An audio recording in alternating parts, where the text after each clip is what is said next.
Magandang araw, mga kapatid. Maligayang pagdating sa ating espesyal na programa ngayong araw. Ako'y labis na natutuwa na makasama kayong lahat sa pagkakataong ito. Naway ang ating mga puso at isipan ay maging bukas sa mga mensahe ng pag-ibig, pananampalataya at pagkakaisa habang tayo nagtitipon dito. Ngayon, tayo ay magkakaroon ng masusing pagtalakay sa isang napakahalagang tema sa ating pananampalataya, ang Hetkebed van Labing Isang Vader, o sa Filipino, ang panalangin ng labing isang ama. Isa itong makapangyarihang panalangin na puno ng mensahe ng pag-asa, lakas at pagkakaisa. Sa ating pagninilay-nilay sa panalangin ito, ating sisikaping maunawaan ang lalim ng kahulugan nito at kung paano natin ito maiaangkop sa ating mga buhay sa araw-araw. Marahil ay marami sa atin ang pamilyar na sa mga salin ng panalangin ito. Ngunit sa ating pagtalakay ngayon, layunin nating mas mapalalim ang ating pag-unawa. Ano nga ba ang mga aral na maaari nating matutunan mula sa panalangin ng labing isang ama? Paano ito nag-ugnay sa ating mga personal na karanasan at sa ating relasyon sa Diyos? Ang panalangin ay hindi lamang isang ritual. Ito ay isang pagkakataon upang tayo makipag-usap sa ating manlilikha, upang humingi ng gabay, at upang ipahayag ang ating mga saloobin at damdamin. Bilang mga Kristiyano, mahalaga ang ating ugnayan sa Diyos sa pamamagitan ng panalangin. Sa bawat pagkakataon na tayo nananalangin, tayo ay lumalapit sa Kanya na may pagtitiwala at pananampalataya. Ang panalangin ng labing isang ama ay isang magandang halimbawa ng kung paano natin dapat ipahayag ang ating mga pangangailangan, pasasalamat at pagsisisi.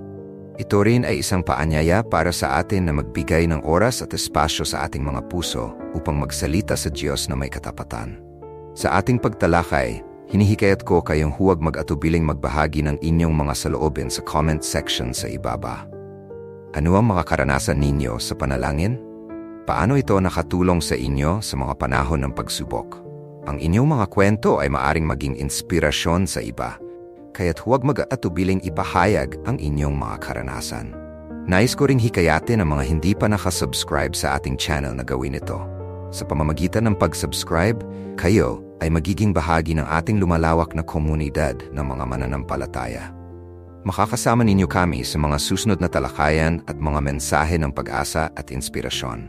Ang ating mga video ay naglalayong magbigay ng liwanag at gabay sa ating spiritual na paglalakbay. Kaya't huwag palampasin ang pagkakataong ito. Bilang pagtapos ng aking pambungad, nais kong ipaalala sa inyong lahat na ang panalangin ay isang makapangyarihang sandata na ipinagkaloob sa atin ng Diyos. Sa bawat salita na ating binibigkas, tayo ay lumalapit sa Kanya na may buong puso. Sa ating paglalakbay sa tema ng Hetkebed van Labing Isang Vader, sama-sama tayong magtutuklas ng mga aral na magbibigay liwanag sa ating mga buhay at magpapatibay sa ating pananampalataya. Kaya't samahan ninyo ako sa pagtuklas at pagninilay-nilay sa panalangin ng labing isang ama. Naway ang ating talakayan ay maging daan upang mas mapalalim ang ating koneksyon sa Diyos at sa isa't isa. Magsimula na tayo sa ating paglalakbay. Ang panalangin ng Ama na nakasaad sa Mateo 6, verse 9-13 at Lucas 11, 1-4 ay isang mahalagang bahagi ng ating buhay bilang mga Kristiyano. Isang modelo ito ng panalangin na nagbibigay diin sa tamang ugnayan natin sa Diyos. Sa pagsisimula ng ating panalangin, itinuturo sa atin na dapat tayong lumapit sa Kanya na may paggalang at pagpapakumbaba na kinikilala ang Kanyang kabanalan. Sa pamamagitan ng pagsamba, ipinapahayag natin na Siya ang ating Ama sa langit, na nagbibigay sa atin ng kalayaan at katiyakan na tayo ay Kanyang mga anak. Ang unang bahagi ng panalangin ng Ama ay nakatuon sa pagsamba at pagpupuri. Napakahalaga na sa ating panalangin, hindi lamang tayo naglalatag ng ating mga kahilingan, kundi tayo rin ay nagpapahayag ng ating pag-ibig at pasasalamat sa Diyos. Ang pagkilala sa Kanyang ngalan at ang pagnanais na ang Kanyang kalooban ang mangyari sa ating buhay ay nagpapakita ng ating pananampalataya. Sa mga salitang, sundin nawa ang kalooban mo sa lupa gaya ng sa langit, tayo ay hinihimok na maging bahagi ng Kanyang plano. Ang panalangin ay hindi lamang isang pagkakataon para sa atin na humingi, kundi isang pagkataon din upang maglaan ng oras para sa Kanya, upang makinig sa Kanyang tinig at maunawaan ang Kanyang mga layunin para sa atin.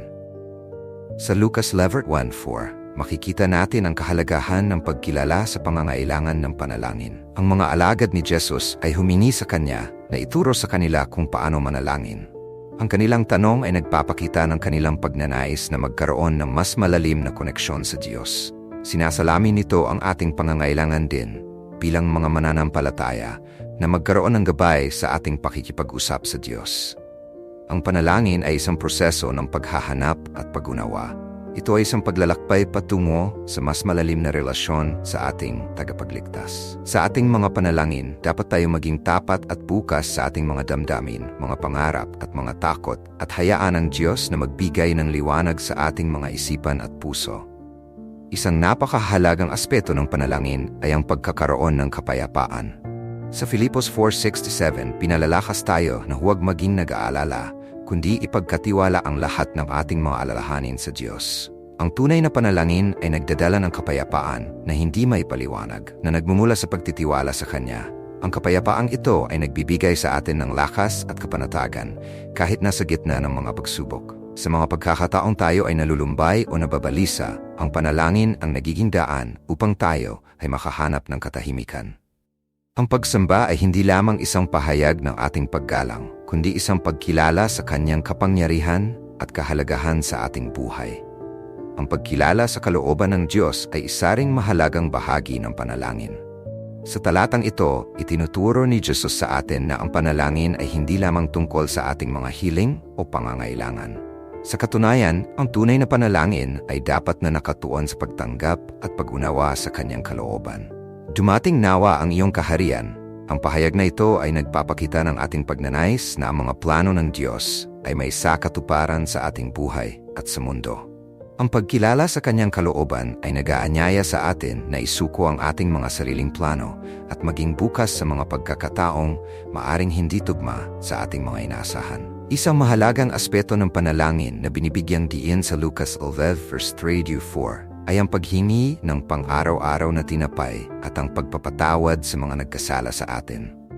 Ang mga ito ay nagpapakita ng ating pangangailangan sa Diyos para sa mga pangunahing bagay sa ating buhay at ang ating responsibilidad na magpatawad sa iba. Ang panalangin ay nagiging daan upang tayo ay mapuno ng pagmamahal at pagkalinga, at sa pamamagitan nito, tayo ay nagiging mas handa na tanggapin ang mga tao sa ating paligid, kahit na sila ay nagkamali sa atin. Sa kabuuan, ang Lucas 11:1-4 ay nagtuturo sa atin ng mga pangunahing prinsipyo ng panalangin. Ang pagsamba, ang pagkilala sa kalooban ng Diyos, at ang pagpapahalaga sa ating mga relasyon sa kapwa. Sa ating mga panahon ng pag-alinlangan o pagdududa, lagi tayong maaring bumalik sa mga salitang ito upang muling maipaalala sa ating mga sarili ang kahalagahan ng panalangin. Sa pamamagitan ng ating pag-uusap sa Diyos, tayo ay nabibigyan ng lakas, kapanatagan at kapayapaan na nagmumula sa Kanya. Sa huli, ang panalangin ay isang oportunidad na hindi lamang tayo makipag-usap sa Diyos, kundi maging mas malapit sa Kanya. Ito ay isang proseso ng pag-unawa at pagtanggap sa Kanyang mga plano para sa atin. Sa gitna ng lahat ng ito, naway patuloy tayong magsikap na maging mas mapagpakumbaba at mapagpasalamat sa bawat pagkataon na tayo ay makakalapit sa ating Ama sa Langit. Sa ating pagninilay-nilay sa temang Het Gebed van Labing Isang Vader, mahalagang bigyang diin ang mga aral na makikita sa mga talata ng Biblia na may kaugnayan sa panalangin. Sa partikular, tatalakayin natin ang Filipos 4:6-7 na nag-aanyaya sa atin na ipagkatiwala ang lahat ng ating alalahanin sa Diyos sa pamagitan ng panalangin. Ang mga talatang ito ay nagbibigay ng napakahalagang mensahe tungkol sa kapayapaan na dulot ng tapat na panalangin. Madalas tayong naharap sa mga pagsubok, alalahanin at mga sitwasyon na nagdudulot ng takot at pagkabahala.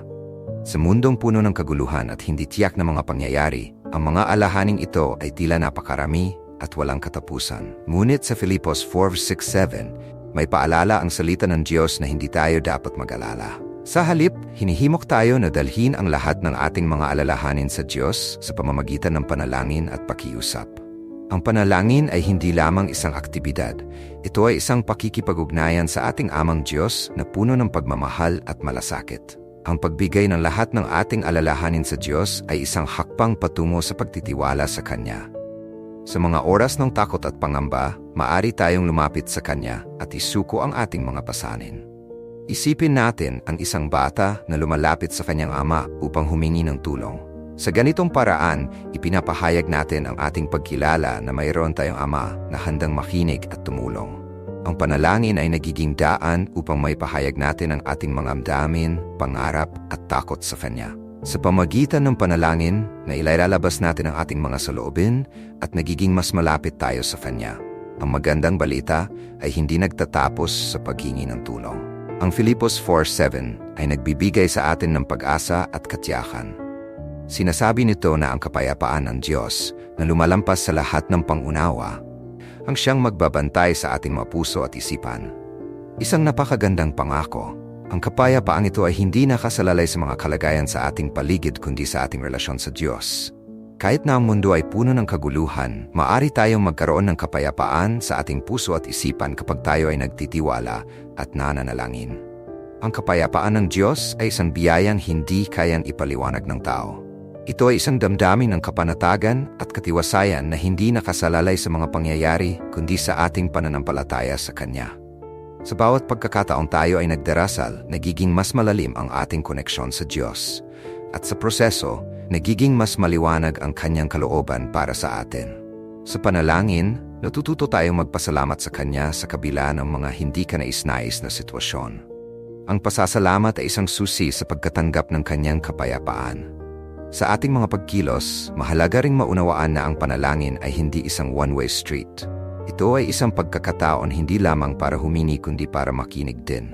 Sa ating panalangin, tayo ay tinatawag na buksan ang ating mga puso at isipan sa mga sagot na maaring ibigay ng Diyos. Sa mga oras ng katahimikan at pagninilay, maaring marinig natin ang Kanyang tinig na nagbibigay ng gabay at lakas. Ngunit paano natin matutiyak na ang ating panalangin ay tapat at angkop? Ang susi dito ay ang pagkakaroon ng pusong handang makinig at tumanggap ng Kanyang kalooban. Minsan, ang ating mga alalahanin ay nagiging dahilan upang tayo ay maging sarado sa mga posibilidad na inihahanda ng Diyos para sa atin. Sa panalangin, mahalaga ang pagpayag na isuko ang ating mga nais at pahintulutan ang Kanyang plano na mangyari. Sa huli, ang panalangin ay hindi lamang isang bahagi ng ating espiritual na buhay, kundi isang mahalagang hakbang tungo sa pagkakaroon ng kapayapaan sa ating mga puso at isipan. Ang pagsamba ay hindi lamang isang pahayag ng ating paggalang, kundi isang pagkilala sa Kanyang kapangyarihan at kahalagahan sa ating buhay. Ang pagkilala sa kalooban ng Diyos ay isa ring mahalagang bahagi ng panalangin. Sa talatang ito, itinuturo ni Jesus sa atin na ang panalangin ay hindi lamang tungkol sa ating mga hiling o pangangailangan.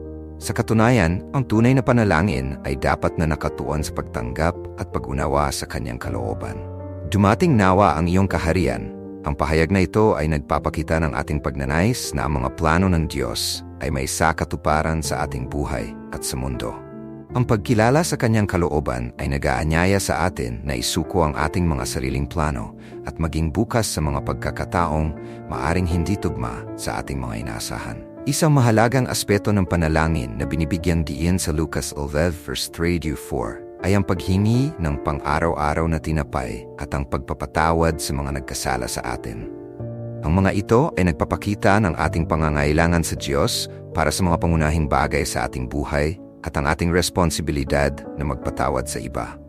Ang panalangin ay nagiging daan upang tayo ay mapuno ng pagmamahal at pagkalinga, at sa pamamagitan nito, tayo ay nagiging mas handa na tanggapin ang mga tao sa ating paligid, kahit na sila ay nagkamali sa atin. Sa kabuuan, ang Lucas 11:1-4 ay nagtuturo sa atin ng mga pangunahing prinsipyo ng panalangin: ang pagsamba, ang pagkilala sa kalooban ng Diyos, at ang pagpapahalaga sa ating mga relasyon sa kapwa. Sa ating mga panahon ng pag-aalinlangan o pagdududa, lagi tayong maaring bumalik sa mga salitang ito upang muling maipaalala sa ating mga sarili ang kahalagahan ng panalangin.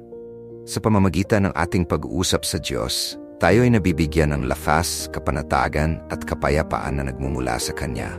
Sa huli, ang panalangin ay isang oportunidad na hindi lamang tayo makipag-usap sa Diyos, kundi maging mas malapit sa Kanya. Ito ay isang proseso ng pag-unawa at pagtanggap sa Kanyang mga plano para sa atin. Sa gitna ng lahat ng ito, naway patuloy tayong magsikap na maging mas mapagpakumbaba at mapagpasalamat sa bawat pagkataon na tayo ay makakalapit sa ating Ama sa Langit. Sa ating pagninilay-nilay sa temang Het Gebed van Labing Isang Vader, mahalagang bigyang diin ang mga aral na makikita sa mga talata ng Biblia na may kaugnayan sa panalangin.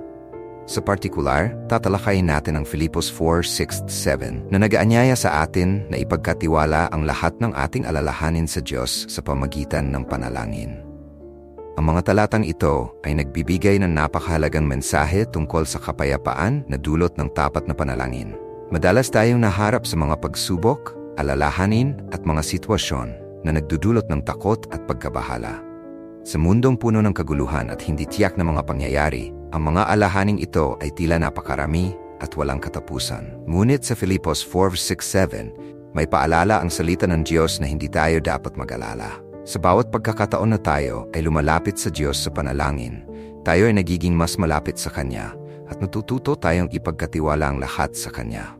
Sa ating pagninilay-nilay sa mga talatang ito, naway tayo ay mapuno ng inspirasyon upang patuloy na manalangin, humingi ng Kanyang tulong, at maranasan ang Kanyang kapayapaan. Sa susunod na bahagi ng ating pagninilay, tayo ay magkakaroon ng isang panalangin. O Amang makapangyarihan sa lahat, kami ay lumalapit sa iyo sa ngalan ng aming tagapagligtas si Jesucristo. Sa oras na ito, kami ay nagtitipon upang magbigay puri sa iyong pangalan at humingi ng iyong paggabay.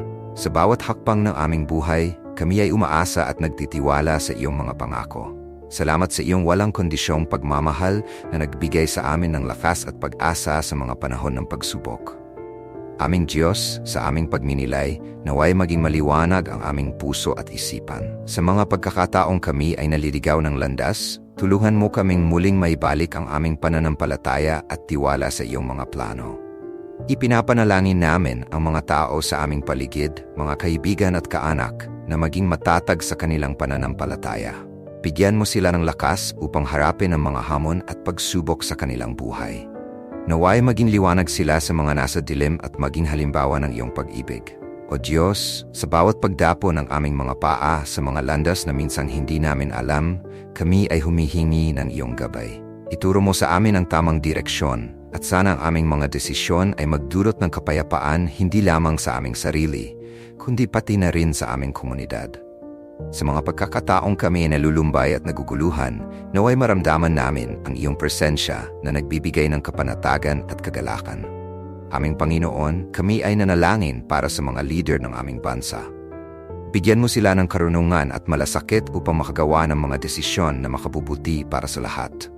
Naway ang kanilang mga puso ay mapuno ng pagmamahal at pag-unawa sa mga pangangailangan ng kanilang mga nasasakupan. Sa mga oras ng krisis at kaguluhan, ipagkaloob mo ang kapayapaan sa kanilang mga isip at lakas sa kanilang mga puso.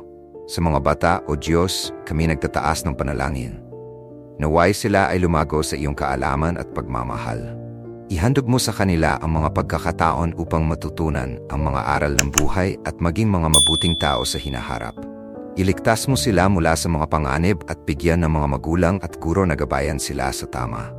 Ipinapanalangin din namin ang mga may sakit at mga nagdurusa. Naway maramdaman nila ang iyong pag-ibig at pag-aalaga sa kanilang mga puso. Pagalingin mo sila, O Diyos, at bigyan ng lakas ang kanilang mga pamilya upang patuloy silang maging matatag sa kabila ng mga pagsubok. Sa bawat ngiti at bawat luha, naway maramdaman nila ang iyong yakap na puno ng pag-asa. Aming Diyos, sa mundong puno ng ingay at guluhan, kami ay humihiling ng katahimikan sa aming mga puso. Tulungan mo kaming ilayo ang aming mga sarili sa mga bagay na hindi makabuti at sa mga saloobin na nagdudulot ng takot at pangamba. Palitan mo ang mga ito ng mga saloobin na puno ng pag-asa at pagmamahal. Sa mga pagkakataon ng kawalang katiyakan, ipaalala mo sa amin ang iyong mga salita na nagbibigay ng gabay at liwanag. Naway ang aming mga pananampalataya ay maging matatag at ang aming mga puso ay maging bukas sa pakikinig sa iyong mga mensahe. Sa aming mga pagsamba at panalangin, naway maging daluyan kami ng iyong kapayapaan at pagmamahal sa mga tao sa paligid namin. Patuloy mo kaming bigyan ng lakas upang magsilbi sa iba na walang hinihinging kapalit, kundi ang kaluwalhatian sa iyong pangalan. Sa mga oras ng kalungkutan at pagsubok, O Diyos, tulungan mo kaming mas maging malapit sa iyo. Ihandog mo sa amin ang mga pagkakataon upang mas mapalalim ang aming relasyon sa iyo at sa mga tao sa amin. Naway madama namin ang iyong pagmamahal sa bawat hakbang ng aming buhay, kahit sa mga pinakamadilim na sulok. Sa bawat pagdapo ng araw, kami ay umaasa na patuloy mo kaming gagabayan at bibigyan ng lakas. Sa mga pagkataong kami ay nagkukulang, ipaalala mo sa amin na ang iyong biyaya ay sapat. Naway patuloy kaming manalangin at humingi ng iyong tulong. At sa aming mga panalangin, naway makamit namin ang tunay na kapayapaan na nagmumula sa iyo. Panginoon, sa aming mga pagsusumikap na maging mga instrumento ng iyong kapayapaan, kami ay nananalangin na sana ang aming mga gawa at salita ay magbigay ng kaluwalhatian sa iyong pangalan. Sa bawat pagtulong sa kapwa at sa bawat magandang gawa, naway maging saksi kami ng iyong pagmamahal at biyaya sa mundong ito. Aming Diyos, sa gitna ng mga pagsubok at hamon, aming ipinagpapasalamat ang pagkakataon makapagsimula muli. Naway ang aming mga puso ay maging handa sa mga pagbabagong dala ng iyong mga plano. Sa bawat bagong umaga, bigyan mo kami ng pananabik na muling paglingkuran ka at ang aming kapwa. Naway sa bawat hakbang na aming tatahakin, magdala kami ng pag-asa at inspirasyon sa mga tao sa paligid namin. O amang mapangyarihan sa mundong puno ng pagsubok, naway maging aming kanlungan ang iyong pagmamahal. Ituro mo sa amin ang kahalagahan ng pagkakaisa at pagtutulungan. Sa mga oras ng hindi pagkakaintindihan, tulungan mo kaming magpatawad at umunawa. Naway ang aming mga puso ay mapuno ng malasakit at pagmamahal sa isa't isa na naglalayong makamit ang kabutihan ng lahat.